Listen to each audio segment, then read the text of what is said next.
Hey friends, Jonathan Neal Fitness here, and today I want to introduce you to a very interesting, very important little concept. And in order to introduce you to that, we're going to use everybody's favorite yoga pose, chair pose. Now I know how much we all love chair pose, and one of the things as a yoga teacher that I notice is that most people, when they're doing chair pose, the place that we've all seen this, and you've probably done this, where we're going like, we're rubbing right here on the front of the thighs, on the quadricep muscles here. Now, there's nothing necessarily obviously wrong with engaging your quadricep muscles. They're an important muscle in the body and one of our major muscle groups in our legs. However, if we're feeling all that energy when we do something like a chair pose, which really is just an isometric squat, right? We're just holding our squat, whether the arms are up or down, in that, what we might call a chair pose.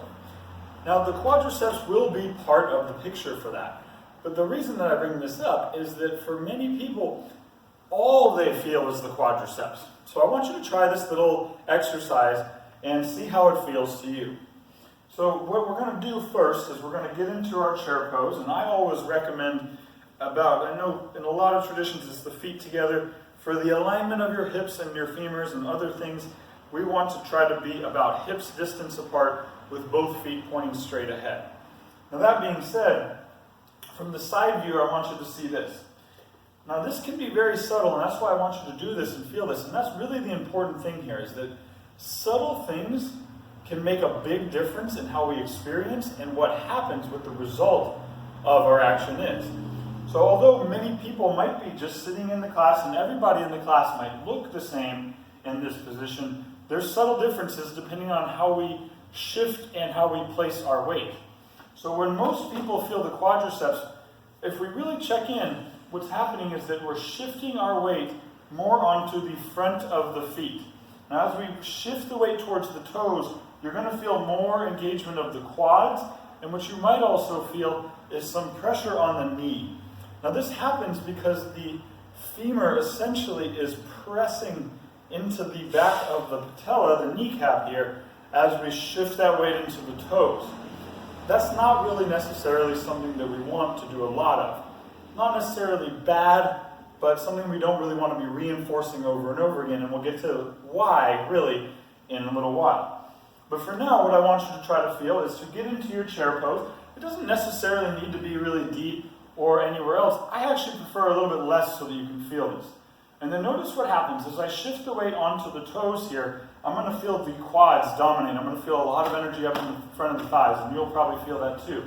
But then notice what happens. If I start to press into the back edge of the heels, you can even probably see on here that when I'm here, and then I press into the heels, you might notice that things like the core activates. I now feel more tension in the back of the legs and in the glutes as well. I still feel the quads, but now that energy is displaced through the whole leg, the glutes, the hamstrings, the quads, all working together, and we're not getting that push on the back of the knee. Now, personally, it is my belief, and I hold that that is a better way to do it, because we're using the whole leg, we're sitting into the heels, which is the stronger structure. As I always say, you wouldn't push something with your fingertips. If you were pushing a large object, you would use the heels of the hands. If you're trying to hold your whole body weight, using the heels is a great way to do that. Now the other thing that we really the other reason I would say that this is really important is that every time we do something, especially when we're holding something like a pose, an isometric hold like this, we are retraining our body how to move. So this means that the next time that I go to pick something up off the ground, if I've been doing this quad dominant, toe dominant squat the whole time, then I'm probably going to lean on my toes here, which is going to disable my core, my glutes, and really, really put a lot of pressure on the lumbar spine. This is why when people lean over, they hurt their back, because we're shifting onto the toes.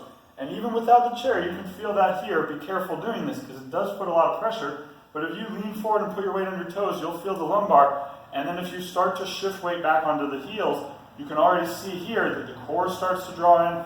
There's less weight on the lumbar, and more starts to take onto what we call the posterior chain. So the back side of the legs is now basically holding you up in the same way that we pull you up. And this is important because, again, as we do exercises, as we hold poses, Our body and brain are communicating together, and they're learning how to displace this weight.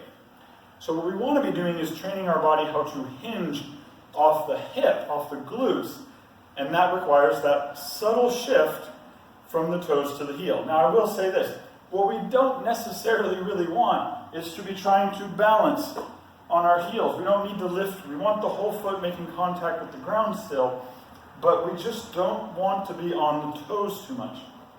So again, this is a very subtle shift. I could be sitting here and on the toes now, and then on the heels now. And it might not look like a big shift to you, but the feeling inside of your body will change. So that's what I'd like you to try to do. To get into your chair pose and just play with that displacement. Feel if we can, what happens, see if you can feel that quad engagement here as I come up on the toes. Maybe you can feel the pressure in the knee, and then press into that back edge of the heels a bit while keeping the toes down. See if you can get that glute and that core engagement. So that's what I'd like you to try. Try this out, and this is just an introduction to this idea that subtle little shifts can make a big difference in what we're doing. It's not necessarily the exercise or the pose that you're doing. Really, a lot of it has to do with how you're doing it and what you're doing while you're in there.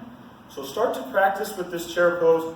Play with that forward back energy until you find that place that feels strong. We get that natural core engagement. We get that back line of the legs engaging. And then let that just be a little subtle hint to you of things in other places, other poses, other exercises, other movements that you do, that maybe we should pay a little more attention to those subtle things, because the subtle things, the small things, can make a really big difference. So this has been Jonathan Neal Fitness. It is always my pleasure to bring this to you guys, and I hope that you enjoy it. I hope you can make use of it. I hope you can notice these little things and implement them so that your life, your body, your health will improve. So if you like this kind of content, please go ahead and click like.